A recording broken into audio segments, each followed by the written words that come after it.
Good afternoon, Villa fans, and welcome to another Transfer Talk episode. Transfer window officially open now, and rumours are definitely hotting up, especially around sort of Saudi. And two players in the picture in the background there, Amadou Onana and Leon Bailey, heavily linked now with moves to Saudi. Also going to talk about, we've appointed a new director of football operations, basically Chris Heck's replacement, a guy called Francisco Calvo from Juventus, and what that could mean for us in terms of transfer business as well. So there's going to be a lot to talk about. Grab yourselves a cup of tea or a nice bottle of water, whatever you prefer. And let's get straight into this because yeah, the rumours is that, well, first of all, Leon Bailey linked with a move. In fact, this week it could be completed. £25 million fee has been suggested. FC Neom, who are kind of a new Saudi team, they've recently signed Said Ben Rama to them as well. And now they want to add Leon Bailey to their ranks. And the Saudi league is kind of changing a little bit in terms of the type of profile of player they want to bring into the league. They want someone who has, years in front of them, not bringing someone who's at the tail end of their career, like they did obviously with the likes of Cristiano Ronaldo and Benzema. They want to target more kind of younger players who can stick around and help the league kind of grow as well. So Leon Bailey linked with a move out to Saudi. It's a move that I can definitely see happening. Obviously, he's been, out of form, injuries as well this season, a very stop-start season compared to last year when he was really strong and really important for Villa. This year he's been in and out of the team, and this move to Saudi, it's been on the cards for a little while, let's be honest. He's one of his closest friends, Moussa Diaby, made a similar move from Villa to Saudi, and I'm sure that him and Diaby are still in contact. Obviously they were teammates from their Leverkusen days as well. No doubt that they're in conversations with each other, and I'm sure Diaby's mentioned about the lifestyle out there, how it is out there. The money's great as well. Rumours are that Diaby's on $250,000 a week. I'm sure that was, music to Leon Bailey's ears in terms of, increasing his own sort of pay as well. And it looks like he'll get his move. He's very much, you see Leon Bailey on social media. He's quite flashy. He wants to wear, the latest stuff. He wants to be out on sort of yachts and this and that. And that kind of lifestyle might suit him a little bit. So I can definitely see Leon Bailey moving on. 25 million is what we paid for him, I think 4 years ago. So we'll be recouping the money that we sort of laid out for him. Hopefully we might be able to get a little bit more. He is still quite young. I think he's about sort of 27, 28, Leon Bailey.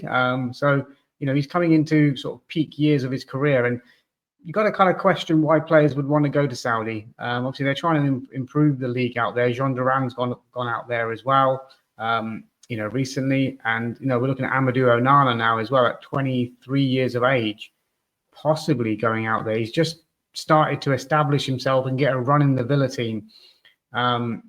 He's been an important player for us when he's come in, and he's played well. He's obviously, really got on well with the fan base. He's doing all the fist pumps and stuff at the end of the game, getting the crowd up a little bit. And he's contributed on the pitch with some really strong performances lately as well. So, as I said, he's just establishing himself in the Villa team.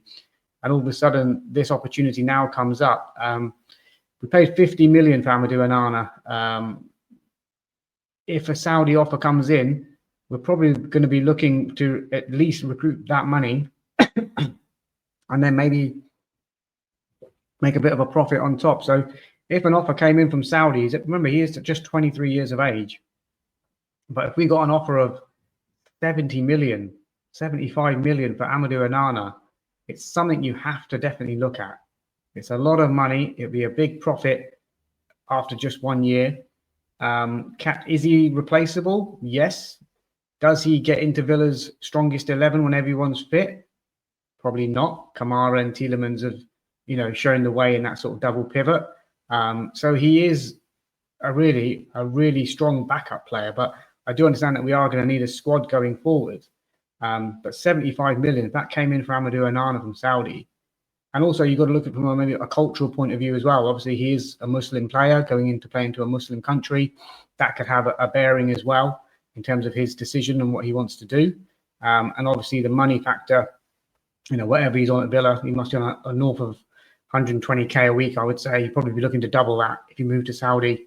And, he'd be probably signing a long-term contract there, at least a 5-year sort of deal. So, 5-year deal on about 200 grand a week, maybe more than that. That's definitely going to be something of interest to Amadou Onana. So, I mean, if we did sell Amadou Onana, and this brings me on nicely to our recent appointment of Francisco Calvo as the, I think his position is Director of Football Operations, basically what Chris Heck was doing. He's coming in from Juventus. And his official title at Juventus, and I'll read this out, was the Managing Director of Revenue and Institutional Relationships. So MD of Revenue. So that, to me, he knows the inner workings of Juventus in terms of what they need to align to get it to on board with PSR and all that sort of stuff. He obviously knows what kind of transfer value that maybe the players have, and what the manager could be looking for here. So this brings me on to, if Amadou Onana does go, is there a case of bringing back Douglas Luiz? I know they say you should never go back and all that sort of stuff, but Dougie Luiz was a tremendous player for us. He was a player we didn't want to sell. If, we sold him for what, best part of 50 million, I think it was, to Juventus. If we can get him back at, let's say, 35 million, and we sell Amadou Onana for 75, that represents quite a good, profit. Douglas Luiz is only 27. He is a little bit older than Onana, but he's a similar type of player. He is that sort of, CDM type player, can play a little bit more advanced as well, but we've obviously seen the best of him when he plays alongside someone like Kamara. So he would be doing the same kind of role as what Onana is doing now. So it would be an interesting thought if that could happen. And now that we've appointed Francisco Calvo, he's going to know the inner workings of Juventus.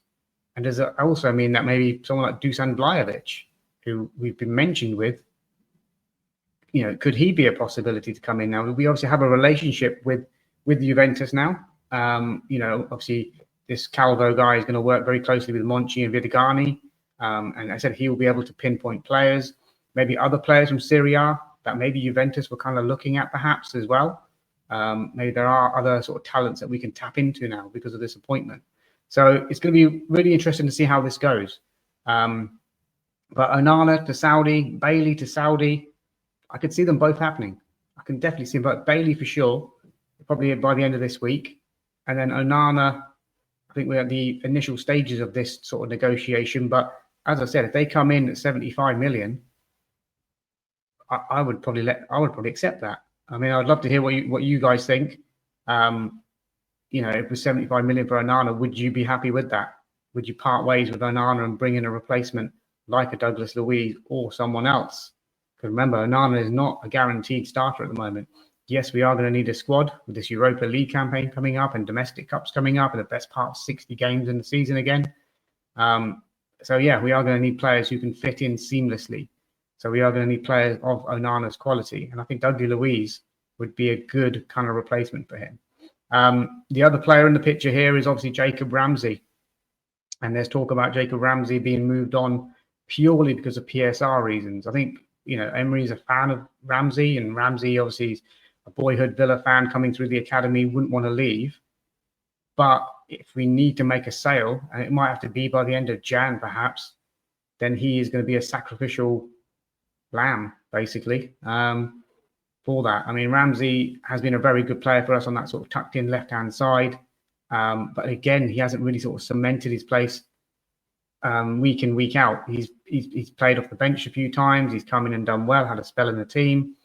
I like Jacob Ramsey. I don't want to sell him. And, but if it comes to selling Jacob Ramsey, I'd rather sell Bailey and Onana because I think they can be replaced. But then, do you get the PSR money for that? Pure profit and things like that. So Ramsey is a player that I would like to keep a hold of. But if somebody comes with 50 million for him, not sure who that club would be, then, we are going to have to really sort of take a look at that as well. So Jacob Ramsey could be sold almost like a Douglas Luiz, where you don't really want to sell the player, but you have to balance the books. And this is this is why Champions League was so important, to get the revenue from that. And now we're in Europa. We've got to obviously sell players. And Emi Martinez today has come out and said that he's obviously concentrating on international duty, doesn't really want to talk about Villa. He mentioned obviously transfer window's open and something could happen, but he didn't rule out didn't rule out staying with Villa. But he didn't also say, yeah, I'm staying with Villa and end of discussion. So he left it kind of open there. So again, Emi Martinez is going to be a really, really hard player to replace. But if the decision comes from Emi Martinez to go after 5 years of service and what he's done at Villa and how he's moved on his career to become the world's best, then it's something again that we need to look at. So Emi Martinez could be gone. Emi Buendia looks like he's going to Leeds to link up with Daniel Farke again. They obviously had a strong relationship at Norwich when he was there back in the day. So that could really move on quite quickly. I think 16 million, which I think is good money for Emi Buendia. So I would definitely sort of take that and look to replace him. And possible incomings. We've been linked with a couple of Chelsea players. Nicholas Jackson, who worked well under Emery at Villarreal and has really sort of given Emery a lot of praise in terms of his development as a footballer. I don't rate Nicholas Jackson at all. And I don't think he'd come to Villa to sit on a bench. I think, Chelsea have just signed Delap, which is probably going to be the number one striker for them. Jackson's probably looking for a way out, but I wouldn't want him to come to Villa. So that's a no. The other player is Onana and Bailey, who could be a real direct replacement for Leon Bailey. Apparently a little bit unsettled at Chelsea. It hasn't really sort of kicked on, and that could be a possibility. And he does look like a good player. Every time I've seen him play, he looks dangerous. He looks inventive, creative, quite direct with his running and his pace.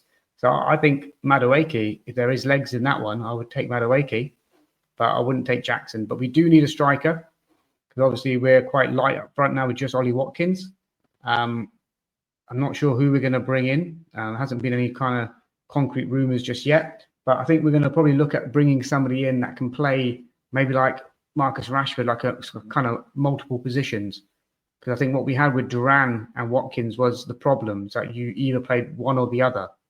But if you sign someone that can play maybe from the left, I know we've got Daniel Marlon who can play up front. But I do think that Emery is going to go to the market and sign another player that can play across the front line and as a striker. So I'm not sure who that player is going to be yet.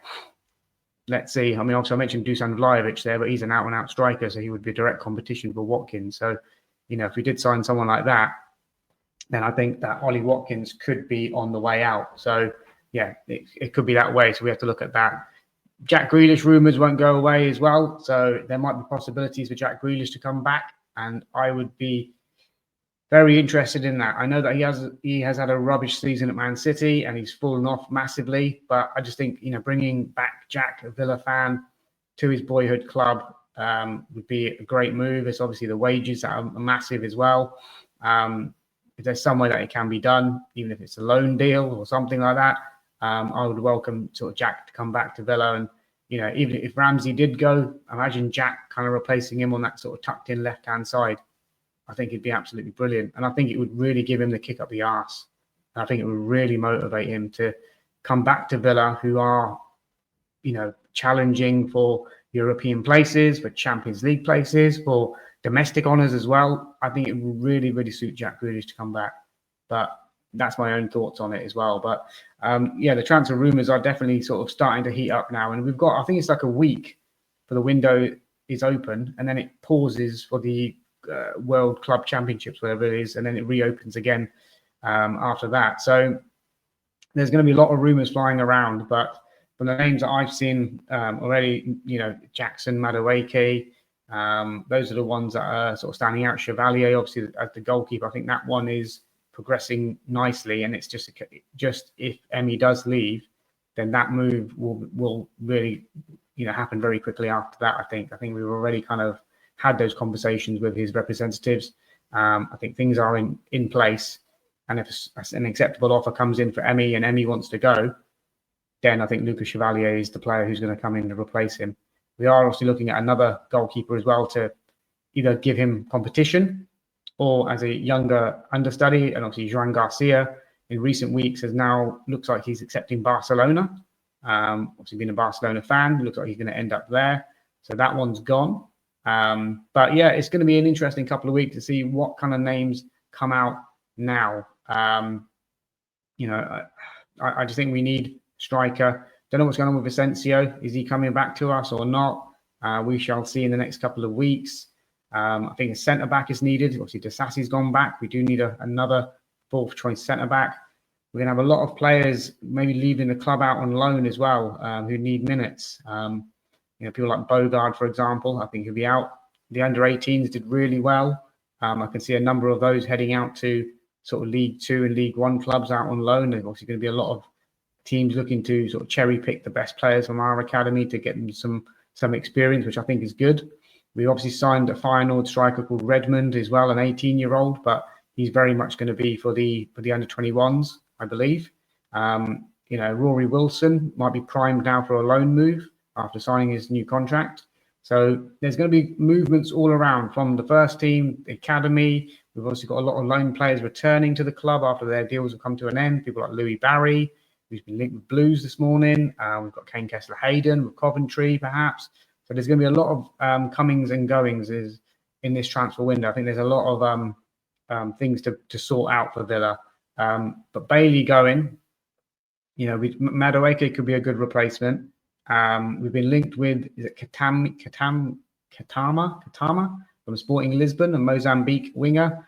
I don't know too much about him, but you know the standard of the Portuguese league is not very great, and I would prefer someone who's kind of Premier League ready, like a Onana Madueke, over someone who's, you know, a little bit of a risk, basically. So those are my thoughts, guys. I just wanted to jump on for 15 minutes and sort of have a quick chat with you about transfers. Let me know your thoughts. Who should we be looking at? Who should we be going for? Obviously, for me, a right back is priority as well, which I stressed in a previous video. But Onana out, 75 million. I think that's good business. Bailey, 25 million. I would want a little bit more. Jacob Ramsey, 50 million. Would like to keep him, but for PSR reasons, he might have to be the sacrificial lamb. And then Emi Martinez would keep him every day of the week. But if he wants to go and, you know, someone like Barca comes knocking, it's good night and goodbye to Emi. But guys, let me know your thoughts. Do like, do subscribe, help the channel grow, and I'll be back at you in a few days' time with some new hot transfer news. All right, take care. Enjoy the rest of your days. Bye-bye.